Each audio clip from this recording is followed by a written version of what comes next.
voilà dañuy ñëw ci deuxième partie Sen Show donc nag ngir waxtaanee lépp li nga xamante ni dafay laaj ci dialogue politique bi ànd ceeg toujours ak monsieur le premier ministre Abdoul Mbaye mais également nekk le président de l'Alliance de la citoyenneté et du travail Dimma yow lay jox kàddu gi rek ñu daal di dem. jërëjëf Myriam alors monsieur le premier ministre est-ce que yaa ngi ci dialogue bi. ñu ngi ci wàll ci dialogue bi ñu ngi ci benn wàll bi. ndax ñun li ñu jàpp ci suñu parti jàpp ko itam ci biir congrès de la Renaissance démocratique mooy am na dialogue boo xam ne war nañu ko sax tuddee dialogue ce sont des concertations politiques yoo xam ne dafa mës a am bu ñu génnee ci ay élections war a jëm ci yeneen i élections ndax war a saytu li nga xam ne lii élections yi yu mujj li ci am liñ ci war a defaraat liñ ci war a waxtaan loolu moom amoon na fi nangu nañ ne soxla nañ ko lool ndax élection présidentielle yi am na ci lu doy waar ba loolu indi ñu bind ci rapport public sur les élections présidentielles 2019 signé par la coalition Idy 2019 te ñu àndi ci ñun ñëpp. mooy livre blanc bi. mu am lu bëri loo xam ne dañ ko war a corriger lu jëm ci audit fichier ndax fichier bi kenn xamul li ci nekk am na ku ko yàq ci kaw ndigal yaakaar naa kooku génnee nañ ko sax mooy l'ancien directeur de la DAF lu ne def na ko ci loolu di benn mbirum parrainage bi itam ba tey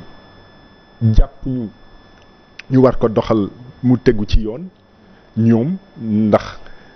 parrainage constitution moo ko indi constitution li mu ci wax mooy signature d'un électeur bu ñuy contrôler parrainage du ñu contrôler signature électeur kon parrainage boobu xaw na doy waar ba noppi nag Sénégal ñu la ciy laaj ay 60 000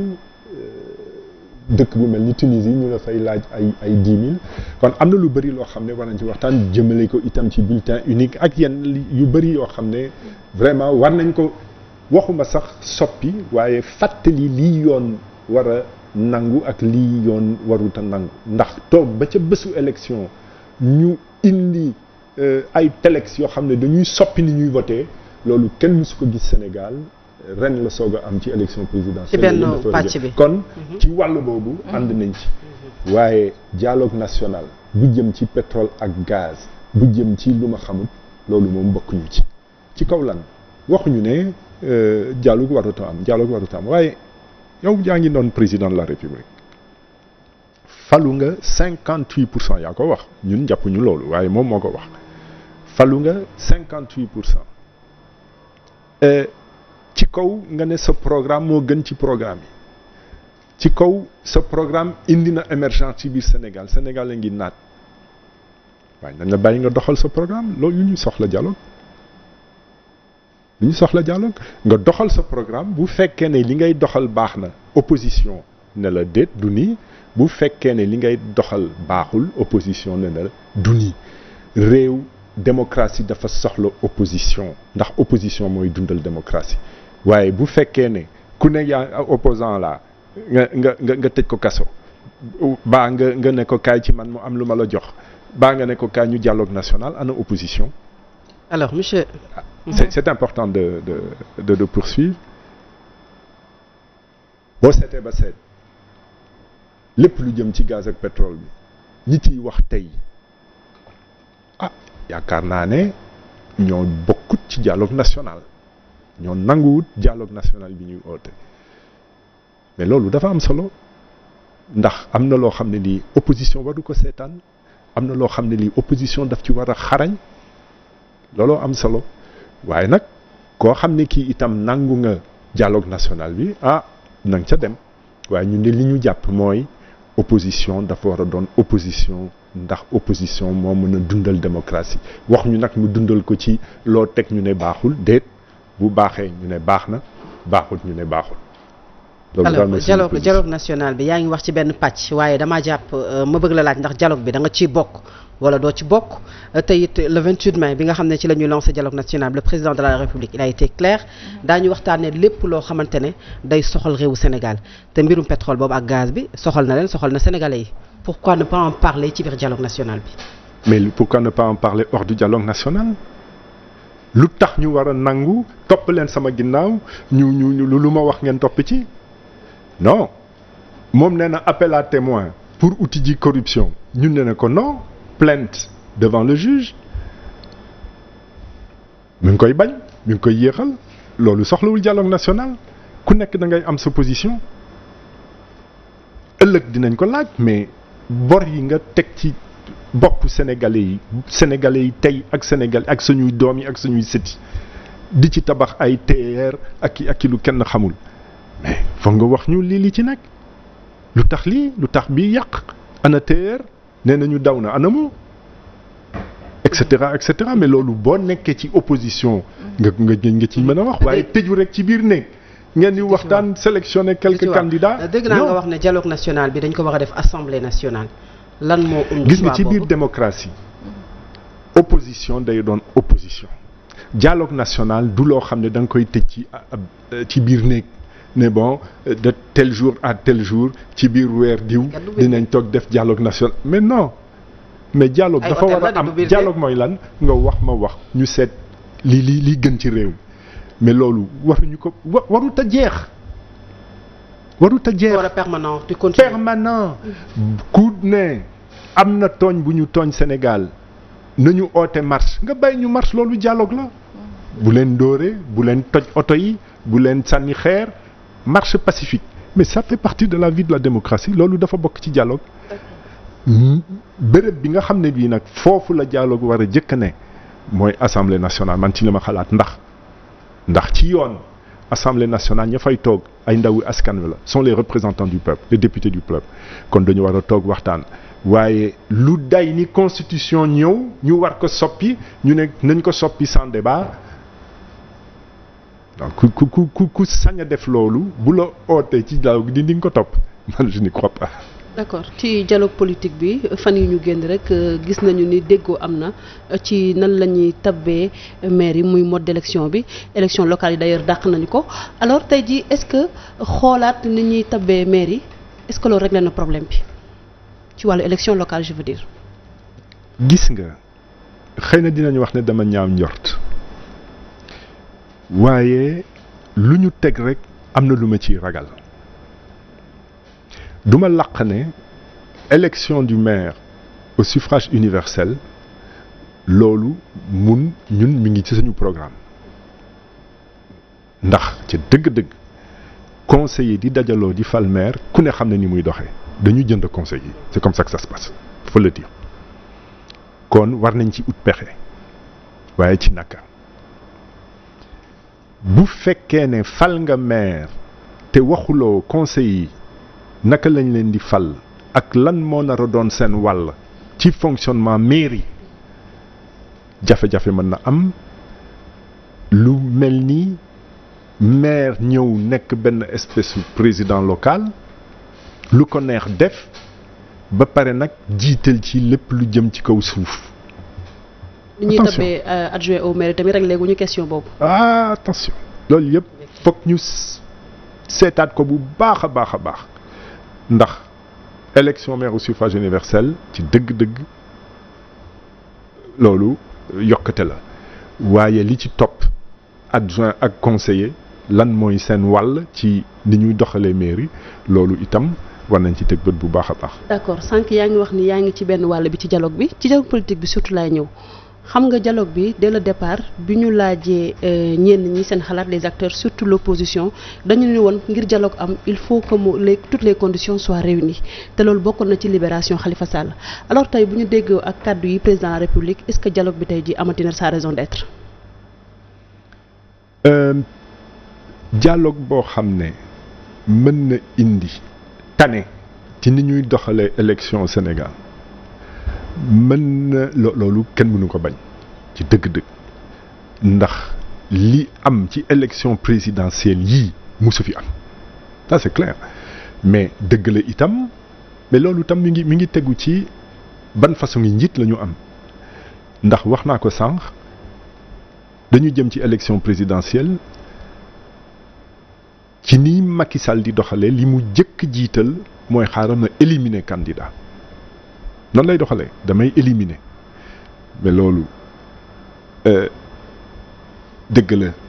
am nañ ci wàll ñun opposants yi waaye sénégalais yi itam ci seen biir yëpp ñoom ñëpp am nañ ci wàll mais bu fekkee ne itam booy ootee manifestation du ñu ñëw wala élection ñëw ñu jox ko 30 man moom laa jàpp mun nga jox ko à peu près 40%, mais c'est trop. Monsieur le Premier ministre ma ñëwaat ci sama question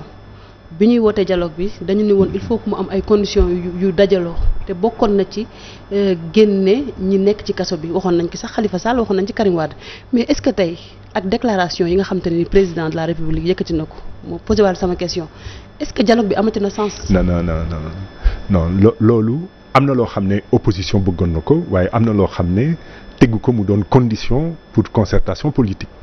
loolu amul. loolu tam dafa am loo xam ne da nga koy exiger ndax jàpp ne du yoon xeex ndax ñu mën a bàyyi Khalifa Sall ba boog ñu topp justice bi daal doon justice boo xam ne ku ne lay topp ba noppi nag ñu respecter les droits de Khalifa Sall parce que respecté wuñu ces droits waaye kenn waxul ne bu ngeen libéré wul Khalifa Sall duñu concertation politique bu am bokkoon nag seen bëgg-bëgg ñu méngale ko rek ak li nga xamante ni mais c'était pas une condition le président de la République daal di yëkkati. mais c'était pas une condition pour négocier. mais bu ñu dégloo Amsatou Sow Sidibé mi ngi may dégg am na si ñeneen ñoo xamante ne ni tàllal lañ leen seen micro ñu wax xamal ni dialogue boobu pour ñëpp joxante confiance joxante loxo il faut que ñi ñu denc. waaw mais loolu am na waaye ci biir xalifiste yi am na ñu nekk ci dialogue national loolu am na. alors c'est une exigence c'est une demande forte waaye kenn waxul ne bu amulee waxuma dialogue national nee naa leen man bokkuma ci ñun bokkuñu ci mais concertation politique boo waxee dialogue sax dañu yaakaar ne ñu ngi ci dialogue concertation politique habituelle kooku moom c'est là ça fait partie du calendrier républicain. Le président qui parle de volonté et de désir foofu laay waxee surtout la sortie de Macky Sall sur RFI. parce que waxoon na ni yaa ngi wax lu am solo. Fatou may ma foofu parce que ma ñëwaat ci sama question parce que président de la République dañu déggoon mu ne bu fekkente ni voie de recours yëpp jeex nañ grâce bi lu mën a possible la donc foofu laa ñëwaatee le même président qui parle de désir et de volonté. waaw gis nga man nag waxu Macky Sall du ma ci sori wax naa lii waxatuma ko waxeet bi moom loolu tàmm na ko waaye man de musuma gëm. ne dina gracier Macky Sall. Khalifa Sall pardon musuma ko gëm li indi loolu mooy benn dañu am président bu soxor c'est pas am na président yu soxor am na président yu laabiir am na président yu am yu bari yërmande mais suñu président dafa soxor c'est pas du critique noonu la mel ñaareel bi 2024 le président waxu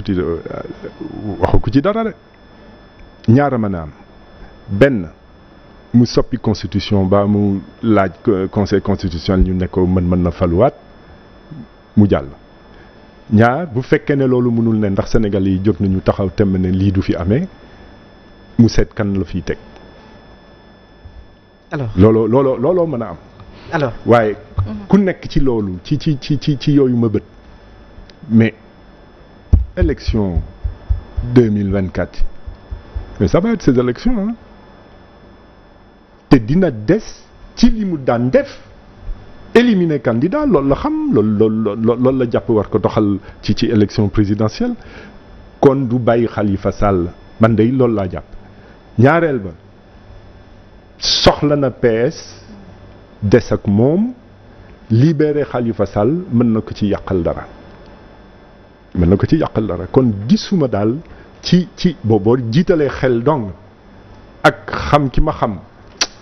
alors yaakaaruma mu mën a muy défendre benn Sall muy Aliou Sall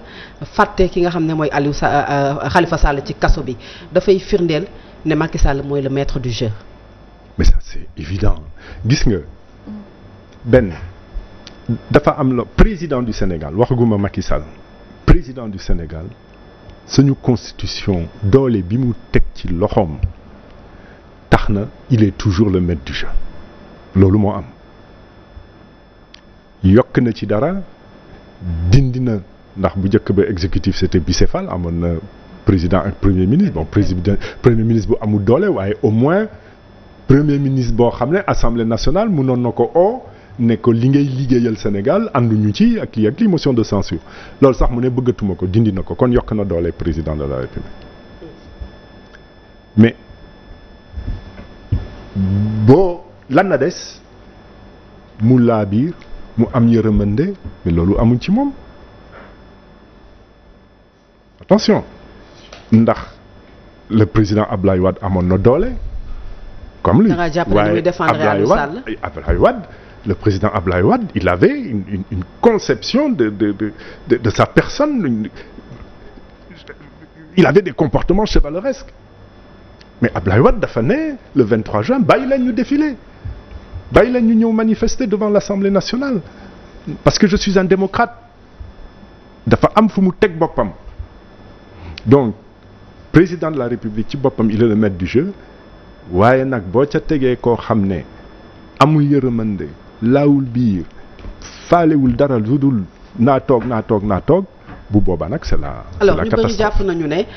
communication bi daf ko lajj foofu yow nekkoon nga PM naka la ñuy organiser communication homme d'État. benn da ngay jëkk am des conseillers en communication de qualité xam nga man li ma jaaxal ci administration sénégalaise dafa am ci biir administration ñoo xam ne dañu xam seen liggéey xarañ ci seen liggéey am xam-xam waaye dañ leen di fàtte jiital bokk nga ci parti bi am na loo ma defal bi ma nekkee premier ministre sama cabinet dañ ko mujjee woon tuddee la Dream Team ci kaw lan ci kaw rek saa yu ñu soxlaa conseiller dem uti ci ki gën ki mën ba ministre yi bu ñu soxlaan secrétaire général wala directeur de cabinet dañ doon jéem a am benn conseiller ci man waaye boo toogee ne xaaral ma jël sama xarit xaaral ma jël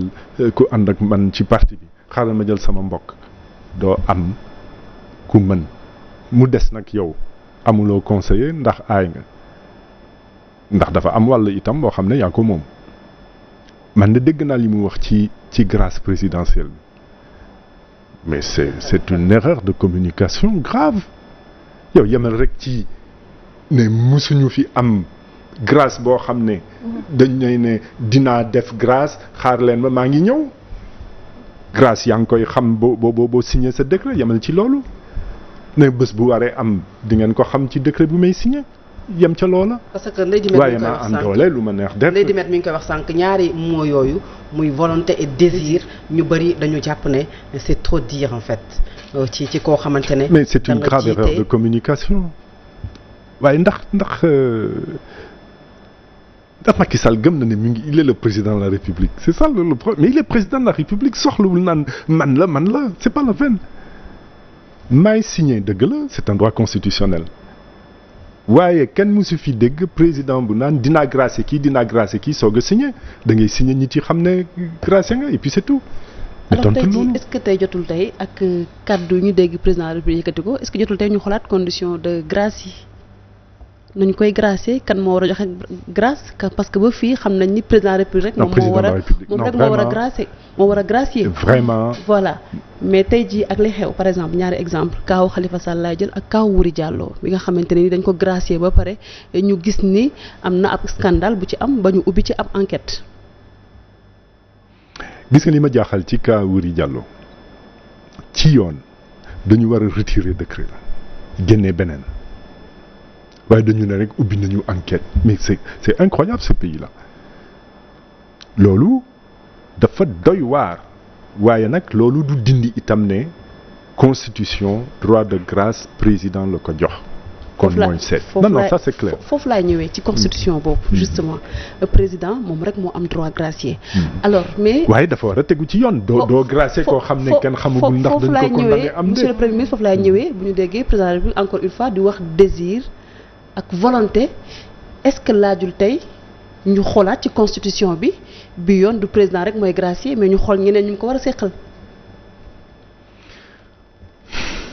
ci dëgg gis nga droit de grâce mi ngi jógee ci buur ay époque buur yooyu tooñ nga war nañ la tëj kaso waaye tëj nañ la kaso sax génne naa la ci démocratie dëgg yaakaar naa loolu war nañ ko dépasser jox loolu nag c'est une très bonne proposition jox loolu kuréel boo xam ne dañuy daje nit ñi laajte ñu seet ndax mën nañ ko te comme ndax réduction de peine itam loolu am na ci ay système judiciaire ay kuréel ñooy toog ba daal di jàpp ne loolu mën na ne. d'accord Myriam xam naa yaa ngi suivre bu baax affaire yi ni mu kiwee donc ñu ngi ci biir ba tey justice ak administration ak lépp lu ko ëmb yow nga nekkoon chef de l'administration sénégalaise parce que premier ministre mën nañu wax ni moo ne ci kaw alors tey nan nga gisee suppression poste de premier ministre bi. am na lu ma ci bind am na lu ma ci wax man daf ma jaaxal ndax da nga toog ne dama bëgg liggéey bi gaaw premier ministre day yéexal liggéey te yow toog nga juróomi at yore premier ministre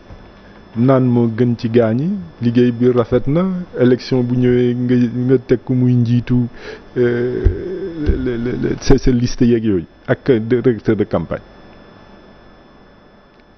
waaw bu fekkee ne moom liggéey bu la doy mais dindi ko indi keneen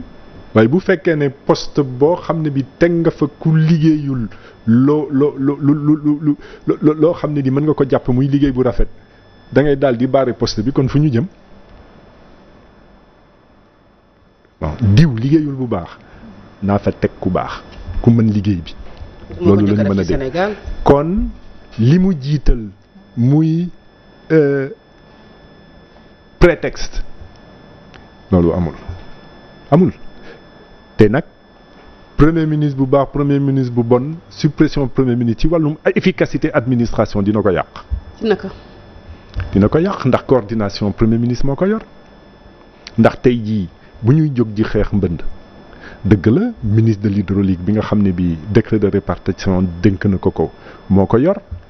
waaye am na wàll boo xam ne mi ngi war a jógee ci ministre de l'intérieur am wàll boo xam ne mi ngi war a jógee ndax pompiers yi ñoo ko yor et cetera kon coordination boobu liggéeyu premier ministre la waaye nga ne man maay chef de l'exécutif di tukki rek di tukki ak di vacances mais ana kuy coordonné. mais vacances yooyu est-ce que tey débat la tey par contre. loolu trompe lay la dafa ne lii waaye leneen lay ut man de li ma wóor mooy li mu doon ut mooy gouvernement bañati responsable devant l'Assemblée nationale maanaam constitution ba woon Assemblée nationale te loolu day am ci biir démocratie munoon na daaneel gouvernement wala oo ko ne ko lii ànd ñu ci def motion de censure man mi def nañ ma motion de censure loolu la bëggatul damay doxal kenn amul lu mu ciy wax. vacances président bi ca Biarritz boobu ba léegi ñu ciy wax est-ce que loolu débat la. est-ce que. débat la comme ni ko nit ci waxee ni président dafa dem ci moment boo xamante ni ñëpp a ngi koy xaar ci jafe-jafe askan wi. non loolu da nga koy constater rek. doo constater yow. man de naruma ko woon a def. ba boog yëg ne lii am na rek ci mbënd mi ma dellu si. alors Ndeye Dimet sànq mi ngi ci administration bi ma taxaw fa tuuti ak sortie Macky Sall sur l'administration wax ne ça coûte cher téléphone yi njëg li bëri na kenn waxul nag li nga xam ne moom mooy oto yeeg essence beeg gasoil bi nga déggee sortie président de la République boobu yow ban jàngat nga ci am. loolu war a bokk itam ci li journaliste yi di saytu ak ci seen liggéey gis nga 2012 ba ca conseil des ministres bi jiitu. communication premier ministre demoon na ci lii ñu ciy liggéey wàññi frais de téléphone di xeex loyer logement conventionné di rëbb oto yi di arrêté oto yi di wàññi oto yi di rëbb gaspillage électricité ci biir administration gaspillage ndox loolu yëpp ay conseil interministériel ñu feeñal ko ci rapport d'activité du gouvernement bu février 2013 ndax booba nag dañu yaakaaroon ne li Macky Sall doon oote en tant que candidat moom la naroon na jëf ñu ji ci liggéey xarañ ci lool waaye bi ñu demee lépp ñu bàyyi lépp. alors yow 2012 on recommence. mais bi nga fay nekk ak léegi le mal persiste ba tey loolu la ñuy dund. lan moo ci sa responsabilité li ma la wax non mais moo taxit ma ne la na nga lire sañu rapport ndax gis nga nag man moo tax sama indi woon li sañu livre gis nga bu ma liggéeyee ba noppi damay bàyyi trace. loolu moo indi woon kon yow yaa ko njëkk a dénoncé loolu mais ànd na ceeg ñun mais dafa nekk ci programme am en 2011 mu joxe ci ndigal ñu liggéey ci am ci résultat yu net demal ci net bi nga seet le rapport du gouvernement. dañu ci liggéey avant les élections le 3 avril 2012 nga nekk PM ndax bi nga ci nekkee ba diir bi nga xam ne ci nga ci jóge lan nga ci def pour ñu wàññi loolu bi mu yoree. bi mu ko yoree moom laa lay wax nii. indiwuma rapport bi waaye indi naa livre bi mën na am looloo ci gis waaye rapport du gouvernement dina la ko feeñal am na ay économies yu ñu def ci essence ay économies yu ñu def ci billet d'avion transport économies yu ñu def ci ay utilisation auto rationalisation auto économie yu ñu def ci téléphone économie yu ñu def ci électricité économie yu ñu def ci ndox loolu yëpp def nañ ko waaye toog ba ci yàgg rek bambulaa bi dooraat.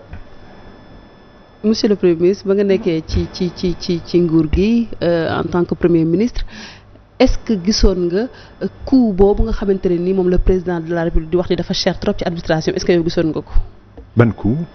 cherté administration bi ko oto yi facture de téléphone yi et cetera et cetera. c'est le coût de la vie de l'État mais ci mais dafa nekkoon benn objectif majeur de l'action gouvernementale. mais dañ ci liggéey. d'accord dañ ci liggéey bind ci ba ca bind ci économie de temps loolu yëpp feeñal nañ ko. d'accord loolu yëpp mi ngi ci benn rapport léegi nan nga rapport. comprendre le président de la République mu bàyyi ba deuxième mandat am mu door a soulever question yooyu. waaw mais loolu très sincèrement man de ni ma ko gisee mooy yàpp sénégalais ndax doo toog juróom-ñaari at yi jiitu ñu nekkoon ci loolu ba am ci résultat nga ne bon léegi nañu bàyyi li indi leneen juróom-ñaari at yi wees nga naan non foog ñu économiser mais. alors est-ce que peut-être bëgguñu firnde li nga xam ne moom la ñu wax ne les caisses de l'État sont vides maanaam dara amul ci keesu nguur gi jamono ji muy sorti dara amul non si am na lu am. sont waaye vides dina metti de. bambulaa bi jeex na de. te xam nañ ko oui. bambulaa bi jeex na te xaalis oote nañ ci ndax xaalis bi dañ ko pasaree mu. yàq ci lu ëpp lu jéggi jayo. ban période lañ ko yàqate noonu. mais ci bi ñu jëm ci à partir de à mon avis à partir de 2014 élection première élection kii locale yi ak depuis lors ak mais yàq ci lan ci taamu ay projet yoo xam ne surdimensionné ay TER 1000 milliards de francs CFA mais loolu xel mën na ko jàpp yàq bi fu nekk nga gis ko maa ngi doon tudd sànq 12 milliards ñu jox bi Togo ma jox leen lu tudd seetal xoolal li ñu jaay ci tabaxaat building administratif c'est bien réhabilitation nga tabaxaat Diamniadio de building ay building administratif ñuy waxati gis nga immeuble bi nekk jàkkaarloog présidence de la République loolu tam journalistes yi topp leen ko lu tax ñu jënd ko ñaata lañ ko jëndee biñ ko jëndee ki koy jaay ñaata la ci jot moo tax ma ne leen bu ngeen di topp mbir mi da ngeen di waaru réhabilitation immeuble building administratif amoon na wàll boo xam ne ça faisait un peu plus de 3 milliards dañ ko waroon jël defaraat immeuble Brière de Lille mooy bi nekk bi jàkkaarloog Assemblée nationale ndax am ay ministères yu fa mën a dugg bunt sax laaluñu ko fa ana 3 milliards yooyu ak yeneen pagaay bi ñu duggal maanaam te mu nangu ne am na yàq ci oto yi yàq ci essence yàq ci téléphone ci ndox ci lu ne ci tukki yu amul benn njëriñ ak yeneen ak leb bu ëpp ndax financer loo xam ne support de croissance la te jurul croissance lu mel ni ay TER ak yeneen loolu moo te nga war ko fay tey loolu moo indi ñu soxla xaalis bu bari ci wàllum dépense waaye nag boo yokk sa dépense foog nga am. alors est-ce que mën nañu jàpp ne foog nga am recette. est-ce que mën nañu. loolu moo indi woon ñu teel a wax ne ñu ngi dugg ci restructuration ajustement structurel loolu moo indi ñu teel a wax ne dinañ yokk douane loolu moo indi woon ñu teel a wax ne dinañ mujj ci yokk essence te jeexut ndax essence ak produit pétrolier boo ko yokkee lu bari li ci topp di nga ko war a yokk muy électricité muy transport muy boulangerie mburu et cetera et cetera. alors boulangerie boobu nga wax ndax tey loolu nga xam ne moom moo am di yàqte bi nga xam ne wax nga ko sànq moom moo am ci gestion wu ki nga xam ne mooy le président Macky Sall mooy ni tey la crise sociale ndax gis nañu les transporteurs war a dem grève les boulangers war a banque seen loxo pendant 3 jours yoo xam ne du ñu defar mburu ndax dañu bëgg la vérité des prix pour yow loolu moo koy expliquer. waaw mais xam nga jëlee ko ci nit rek. entre autres jëlee ko ci nit. ban maa ngi gagné ñaar fukki dërëm par weer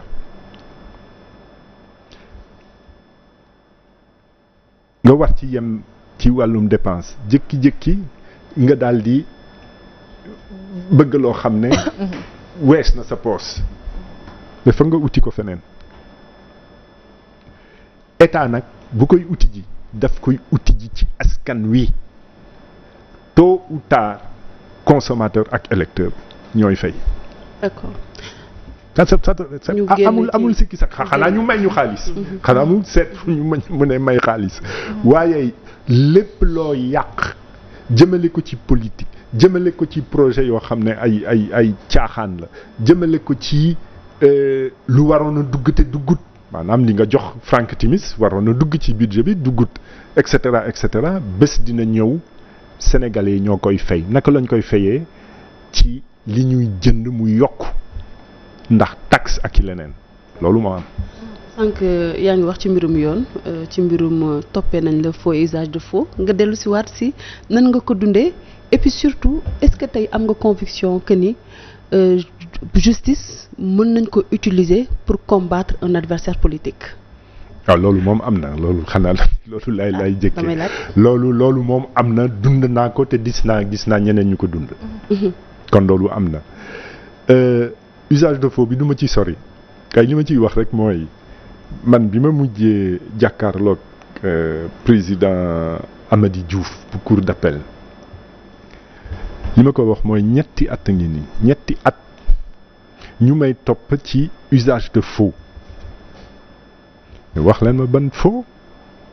wanaguñu ma këyit wanuñu ma enregistrement électronique wanuñu ma dara loo xam ne doon na faux jógee ci man wala jógee ci keneen ma jëriñoo ko loolu di benn war ci tentative d'escroquerie maanaam jéem a foqati ci loxo ki ma doon sëyal alal bu mu moom ma ne waaye mais wax leen ma ban alal wax leen ma naka laa ko jéem a foqati ci loxoom ba tey ba sànq waaye mu am luñ ci teg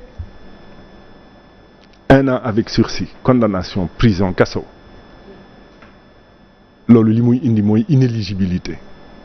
maanaam Abdoul Mbaye du mënati doon électeur Abdoul Mbaye du mënati doon candidat moom la ñu teg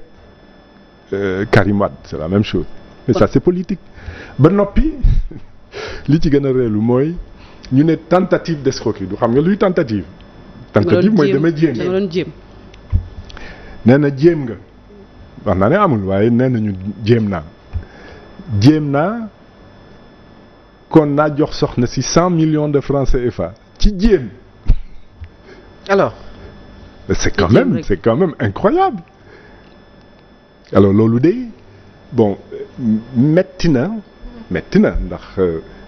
musuma jóg di dem ci ay tribunal di fa taxawi bi ma duggee ci politique weer ba ca tegu ci lañ ma ci dugal mais man li ma jàpp rek mooy de toute façon à la kulli ani atte yàlla dina dikk kon inéligibilité boobu nga wax kon bu la toppee ba ci élection locale yi doo mën a présenté wu. ah non c'est clair mais nag dinaa def par pourvoi dinaa def pourvoi. kon ngay def pourvoi parce que élection locale yi léegi ñu jàpp ko de. ah oui mais ñu ngi koy def ñu seet non li yàlla def rek baax na. yaa ngi koy wax sànq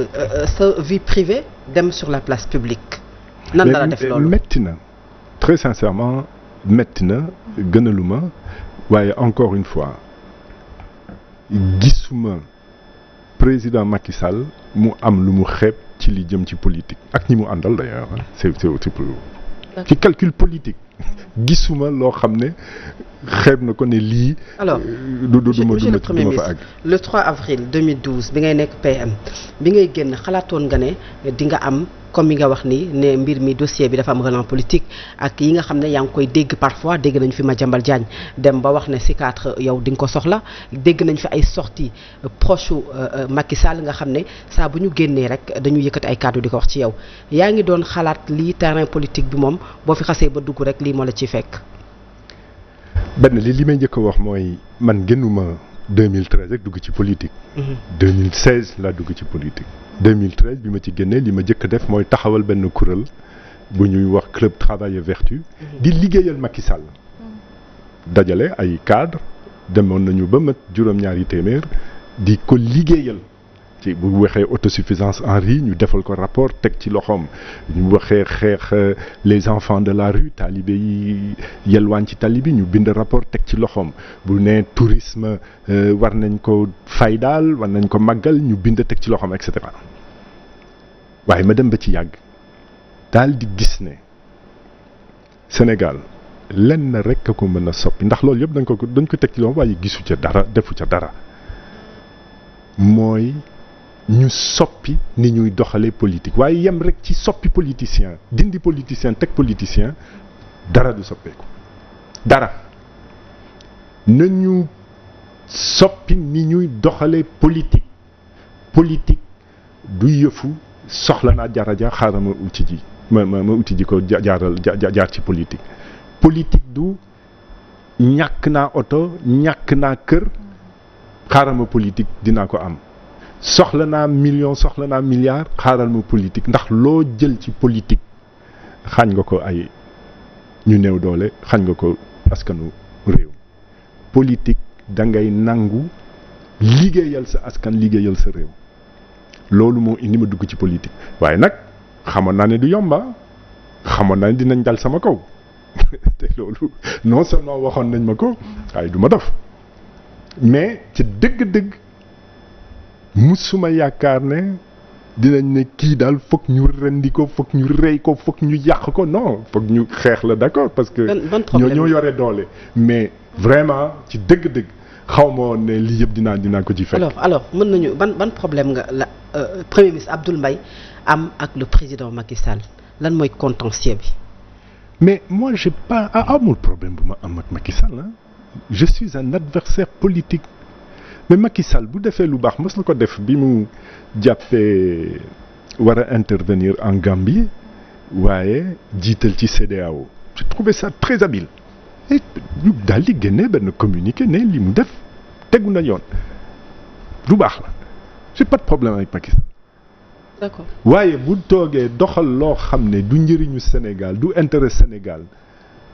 bu jëlee lu day ni pétrole lu Sénégal teg ko ci loxo Frank Timis mu ci am ay centaines ak milliers de milliards du ma noppi c'est tout. D'accord. dara du tax ma noppi loolu. ak leneen ndax am na leneen waaye lépp rek ak bés ba. leneen lan. lépp rek ak bésam. d'accord alors ci wàllu institution assemblée nationale gis nañu ni taxawal nañ fa ab commission d'enquête parlementaire tey ñu dégg sax ni Ousmane Sonko lu dul yàgg dara dina porter plainte institution boobu alors tey su ma tey ji yow lan nga doon xelal Sonko. lan la doon. xelal Ousmane Sonko. non vraiment commission d'enquête parlementaire taxawal nañ ko. tey jii setal nañ Mamour Diallo Sonko jàpp na ni dañoo violer loi bi ba mu annoncé ñaari plainte su ma juumlee sax benn bi porté na ko mu des benn bi Assemblée nationale alors tey jii le fait que mu nekk député nar a yóbbu ci yoon ci institution boobu. non loolu daal yaakaar naa li gënoon mooy ngeen Ousmane Sonko waxtaan ak moom waaye.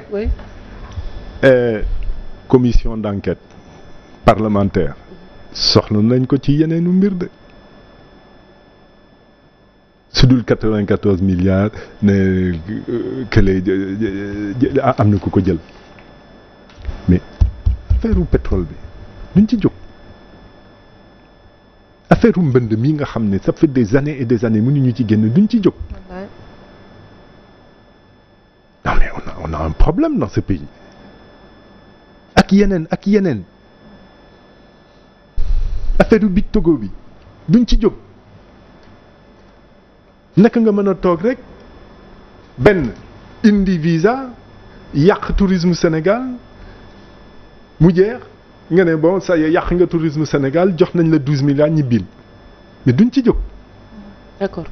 nekkoon nga et cetera. d'accord alors tey su ma la dégloo. ci sa passage ci wetu Macky Sall liggéeyal ko pendant 11 mois su ma juumulee nga nekk premier ministre. 17 mois d'accord merci beaucoup maintenant tey est-ce que jàpp nga ni président Macky Sall diir ba mu fi toogee ba léegi am na lu baax lu mu fi def. dooroon na waaye man ci sama bopp amul loo xam ne jëm na ci koomu Sénégal ma mën a wax ne lii Macky Sall la ko fi def te baax na. ndax lépp loo xam ne génnee na ko ci chiffre wax li ma la wax gëm ko day jafe ndax daf ma wóor ne am na foo xam ne foo am na fa itam. dans les taux de croissance génn chiffre gëm ko day jafe loolu lu muy tekki. xam nga boo toogee naan comme am na émergence am na yaa ngi ko wékk ci taux de croissance. nga ne comme bi ça fait 7 et quelques %, 7,2% en 2018 mais loolu niñ koy tabaxee dëgg new ca ndax li koy indi mooy lool laal rek dañ ciy génne ay chiffres yoo xam ne du yëfu caaxaan la ku toog ne la 1,4 million tonnes d'arachide ci Sénégal nga xam ne suñu réew mi musuta ak 1 million de tonnes bi lépp doon neex nga xam ne ay fen la dëgg newu ca et cetera ba nappi nag li ci gën a metti bi ñuy door en 2012 ku mel ni Jacques Diouf nekkoon le conseiller du président de la République fukki at ak juróom-ñett mu ilif FAO directeur général de la FAO ak relation yi mu am xam-xam bi mu am expérience bi mu yor njëriñu ko benn yoon waaye bés ñëw ñu fal ay ministres yoo xam ne nañu lañ leen di laaj rek mooy na nga wax ne ceeb bi àgg na ci tant de tonnage gerte gi àgg na ci tant de tonnage loolu ñu mun ko jël ne àll bi naat na comme am na Sénégal bravo l'émergence organiser benn bal de l'émergence et loolu c'est pas sérieux. alors bëggoon naa ñu jeexal puisque peut-être ñu ngi ci dernière minute yi. Adama Gaye journaliste article 80 la ñu teg ci kawam fi mu toll nii mu nekk ci kaso bi alxamis la war a jàkkaarloo ak juge bi yow loolu bi nga déggee xibaar bi naka la def article 80 offense au chef de l'État ci réew boo xam te ne Sénégal en 2019. mais gis nga lépp luy xoqatal kuy wax ci biir démocratie dañ ko war a ragal ndax tey Adama ëllëg keneen c'est clair ñu ngi jëm ci loolu te yaakaar naa ne am na loo xam ne mën nga ci topp nit te doo ko humilier tëj ko ci kaso di ko bundaxatal di ko simmi ki Marius Sagna loolu la doon wax ci liñ ko def ca kaso ba ndax tooñ dafa gaaw te yàlla du seetaan di nga def tey nit loo xam ne ëllëg dina dal sa kaw dal ci sa kaw njaboot kon bu fekkee ne am na ku wax bu ëpp mën nga ko topp yoon wax rekk la mais topp ko yoon bu fekkee ne yaakaar nga ne war nga ko topp yoon waaye bu ko tëj ci kaso tout de suite mais qu'est-ce que ça veut dire ça te article 80 itam dañ ko war a seetaat c'est dépassé li ci nekk mais c'est du n'importe quoi kooku mooy ku wax dara ci man rek même ci wàllum discours opposant mën naa la ci tëj c'est trop facile.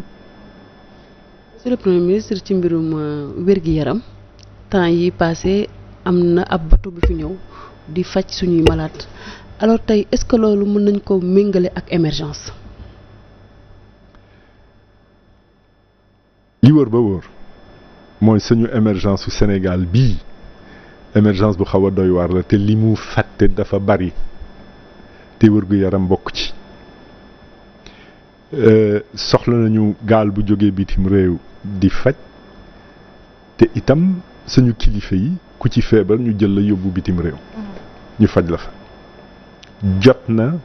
ñu liggéey lépp lu jëm ci wér-gu-yaram ba mu doon njëriñu Sénégalais yi maximum am na nag ndax système de santé boo mën a taxawal am na wàll boo xam ne da nga ko ciy fay bu fekkee ne am na ku jógee bitim réew muy gaal muy équipe de médecine naan damay faj te du ngeen fay dara xayru ñu jël waaye day ñëw delloo te ci yoon dafa war a ñëw rek delloo ci ñu doon loo xam ne ni dafay delloo ko. parce que lu ñu expliqué mooy am na spécialiste yoo xamante ne nii amu fi.